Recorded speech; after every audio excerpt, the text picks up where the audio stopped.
Computer మరియు mobile phone technology కోసం మా శివ ఐకాన్ సబ్స్క్రైబ్ చేయండి.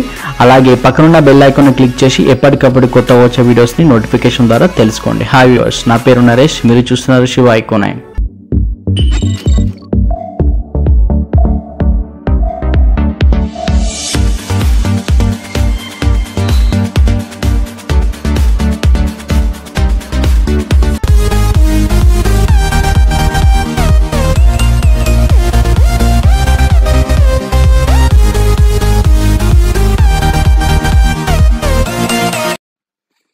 సో నెక్స్ట్ టాపిక్ ఏంటి అంటే differences between 32 bit and 64 bit. మీరు ఇక్కడ స్క్రీన్ పైన చూస్తున్నారు కదా, దాన్ని మనం ప్రాసెసర్స్ అంటాం, లేకపోతే సిపియు అని కూడా అనవచ్చు అనమాట. సో ఈ సిపియు లేకపోతే ప్రాసెసర్ అనేది మనకు మార్కెట్లో 32 బిట్గా అవైలబుల్ ఉంటుంది, అట్ ద సేమ్ టైం 64 బిట్గా కూడా అవైలబుల్ ఉంటుంది. సో చాలామందికి తెలియని విషయం ఏంటి అంటే ఈ 32 బిట్ అంటే ఏంటి అండ్ 64 బిట్ అంటే ఏంటి అనేది చాలామందికి తెలియదు. బట్ ఈ వీడియోలో టోటల్ డీటెయిల్స్ మనం తెలుసుకుందాం అనమాట. సో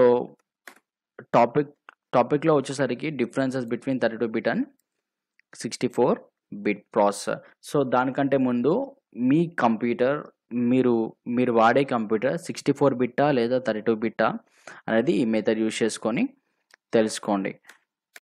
సో మీ కంప్యూటర్ కానీ, మీ దగ్గర ఉన్న కంప్యూటర్ కానీ, లేకపోతే మీ దగ్గర ఉన్న ఆపరేటింగ్ సిస్టమ్ కానీ, మీ దగ్గర ఉన్న ప్రాసెసర్ కానీ అది 32 బిట్టా 64 బిట్టా తెలుసుకోవడానికి మీరు ఈ మెథడ్స్ ఫాలో అయ్యి తెలుసుకోండి. సో ఫస్ట్ ఆఫ్ ఆల్ మీరు ఏం చేయాలంటే, నేను వాడే ఆపరేటింగ్ సిస్టమ్ ఏంటి అంటే విండోస్ 10 అనమాట. ఓకే, సో మీరు ఏ ఆపరేటింగ్ సిస్టమ్ వాడినా సరే మీరు ఇక్కడ సెర్చ్ బటన్కి వెళ్ళి ఇక్కడ మీరు ఏం టైప్ చేయాలంటే కంట్రోల్ ప్యానెల్ అంటే టైప్ చేయాలన్నమాట. టైప్ చేసుకొని ఇక్కడ మీరు దీని మీద క్లిక్ చేసుకోవాలి. క్లిక్ చేసుకుంటే ఇక్కడ మీకు category large icons, small icons అని ఉంటుంది. మీరు కేటగిరీ పైన క్లిక్ చేసుకోండి, ఈజీగా ఉంటుందన్నమాట. ఇక్కడ సిస్టమ్ అండ్ సెక్యూరిటీ అని ఒక ఆప్షన్ ఉంది కదా, దాని మీద క్లిక్ చేయండి. క్లిక్ చేసిన తర్వాత మీకు ఇక్కడ సిస్టమ్ అని ఒక ఆప్షన్ ఉందా, దాని మీద క్లిక్ చేయండి అనమాట. క్లిక్ చేసిన తర్వాత మనకి ఇక్కడ basic information about your computer అని ఒక విండో ఓపెన్ అయింది. సో ఇక్కడ మీరు వాడే ప్రాసెసర్ ఏంటి అంటే ఇంటెల్. సో నేను వాడే ప్రాసెసర్ ఏంటి అంటే ఇంటెల్ i3 అనమాట. సో నా కంప్యూటర్లో ఎంత ర్యామ్ ఉందంటే 4 GB ర్యామ్ ఉందన్నమాట. సో నా సిస్టమ్ టైప్ ఏంటి అంటే, నేను వాడే ఆపరేటింగ్ సిస్టమ్ ఏంటి అంటే 64 బిట్ ఆపరేటింగ్ సిస్టమ్. ఓకే, నా ప్రాసెసర్ ఏ వర్షన్ అంటే ఏ బేస్డ్ ప్రాసెసర్ అంటే 64 బిట్ ప్రాసెసర్ అనమాట. సో నా processor 32 bit processor, 64 bit processor అంటే నా ప్రాసెసర్ ఏంటి అంటే 64 బిట్ ప్రాసెసర్ అనమాట. ఓకే, సో ఇలా మీరు మీ కంప్యూటర్ 64 బిట్ ఆపరేటింగ్ సిస్టమా, లేకపోతే 64 బిట్ ప్రాసెసరా, లేకపోతే 32 బిట్ ప్రాసెసర్ అనేది ఈ మెథడ్ యూజ్ చేసుకొని ఈజీగా తెలుసుకోండి.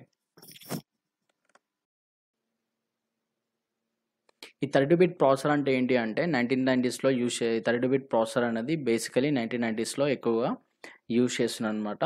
ఇలాంటి 32 బిట్ ప్రాసెసర్ యూజ్ చేస్తున్నా అంటే like Intel platinum and AMD processors అనేవి ఇవి మనకు అవైలబుల్ ఉండే 32 బిట్ ప్రాసెసర్ అనమాట. సో ఈ ప్రాసెసర్లో ఎలాంటి ఆపరేటింగ్ సిస్టమ్ వాడుతున్నా అంటే like Windows 95, Windows 98, Windows XP. So ఇవన్నీ ఆపరేటింగ్ సిస్టమ్ అనమాట. సో ఈ ఆపరేటింగ్ సిస్టంలో 32 బిట్ ప్రాసెసర్ని ఇన్స్టాల్ చేసి వాడేవాళ్ళు అనమాట. ఓకే, ఇప్పుడు మనము first of all 32 bit processor అంటే దాని క్యాల్కులేషన్స్ అండ్ అది ఎంతవరకు ర్యామ్ని స్టోర్ చేస్తుందో మనం ఇప్పుడు తెలుసుకుందాం. సో ఫస్ట్ ఆఫ్ ఆల్ మనం బిట్ అంటే ఏంటో తెలుసుకుందాం. సో బిట్ అంటే ఏంటి అంటే సింపుల్గా చెప్పాలంటే 2 వాల్యూస్ ఉంటాయి ఇందులో. దాన్ని మనం 1 or 0 or 1 అనొచ్చు. మనం దాన్ని ఒక్క బిట్లో ఎన్ని వాల్యూస్ని స్టోర్ చేయవచ్చు అంటే మనం 2 వాల్యూస్ని స్టోర్ చేయొచ్చు, లైక్ 0 or 1. అంటే 2 బిట్లో ఎన్ని వాల్యూస్ని స్టోర్ చేయొచ్చు అంటే 4 వాల్యూస్ని స్టోర్ చేయొచ్చు.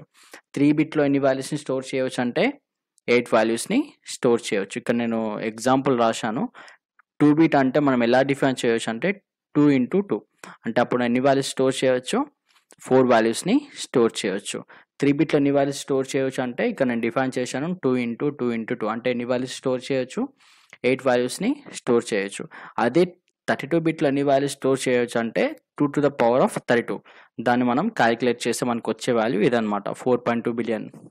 ఎన్ని వాల్యూస్ని మనం స్టోర్ చేయొచ్చు అనమాట 32 బిట్లో. సో మనకు వచ్చిన వాల్యూతో మనం ఏం చేయాలంటే 1024 తోని డివైడ్ చేయాలి. సో ఇక్కడ నేను వచ్చిన వాల్యూ ఇది, దాన్ని డివైడెడ్ బై 1024 చేస్తే నాకు వచ్చే వాల్యూ ఏంటి ఇది అనమాట. సో ఈ వాల్యూ అనేది కేబీలలో మనకుంది. సో కేబీలలో వచ్చే వాల్యూని మనం దాన్ని ఎంబీలో కన్వర్ట్ చేయాలి. సో దానికన్నా క్లియర్గా రాశాను.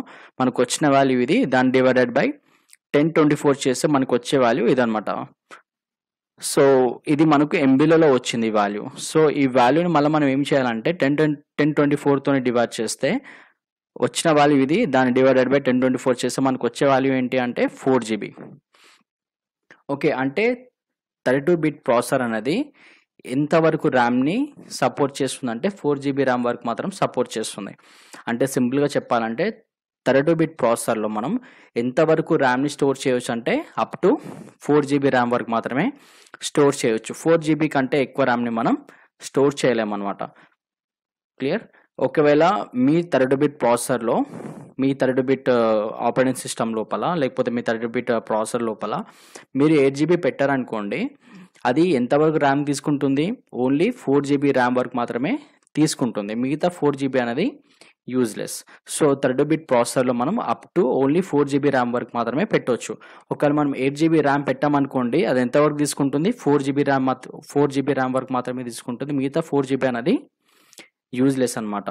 ఓకే, అండ్ ఇది 32 బిట్ ప్రాసెసర్. అండ్ ఇక్కడ నోట్ ఏంటి అంటే మనం 32 బిట్ ప్రాసెసర్లో ఓన్లీ 32 బిట్ సంబంధించిన ఆపరేటింగ్ సిస్టమ్ మాత్రమే యూజ్ చేయడానికి వస్తుంది.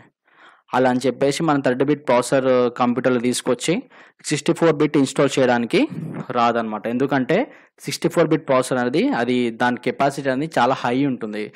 32 బిట్ ప్రాసెసర్లో వచ్చేసరికి దాని కెపాసిటీ తక్కువ ఉంటుంది. సో 32 బిట్ ప్రాసెసర్లో ఓన్లీ 32 బిట్ సంబంధించిన ఆపరేటింగ్ సిస్టమ్ మాత్రమే ఇందులో మనం యూజ్ చేయడానికి వస్తుంది. 64 బిట్ ఆపరేటింగ్ సిస్టమ్ మనం ఇందులో యూజ్ చేయడానికి రాదనమాట.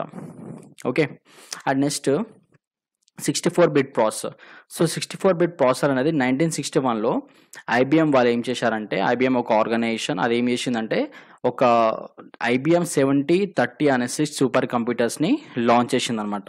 సో వీళ్ళు ఏం చేసేవాళ్ళంటే హోమ్ పర్పస్గా ఈ కంప్యూటర్స్ని యూజ్ చేయనిచ్చే వాళ్ళు కాదనమాట. అది ఎప్పుడంటే 2000స్లో.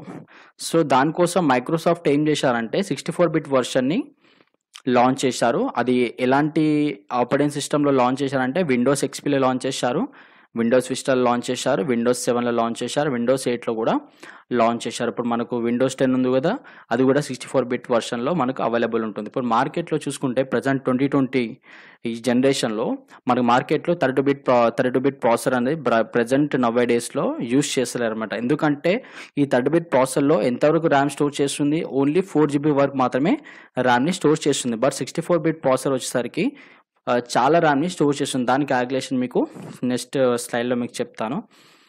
సో ఇదనమాట 64 బిట్ ప్రాసెసర్ గురించి. సో ఇప్పుడు దీని క్యాలిక్యులేషన్ తెలుసుకుందాం మనం. సో 64 బిట్ మనము 2 to the power 64 చేస్తే మనకు వచ్చే వాల్యూ ఇదనమాట. చాలా పెద్ద వాల్యూ కదా. సో దాన్ని మనం 1024తోని అన్ని రకాలుగా కన్వర్ట్ చేసి డివైడెడ్ బై 1024 చేస్తే మనకు వచ్చే వాల్యూ ఏంటి అంటే 16 ఎగ్జాబైట్ ర్యామ్ వరకు మాత్రం ఇక్కడ స్టోర్ చేస్తుంది. అంటే సింపుల్గా చెప్పాలంటే 64 బిట్ ప్రాసెసర్ అనేది ఎంతవరకు ర్యామ్ని స్టోర్ చేసే కెపాసిటీ ఉంటుంది?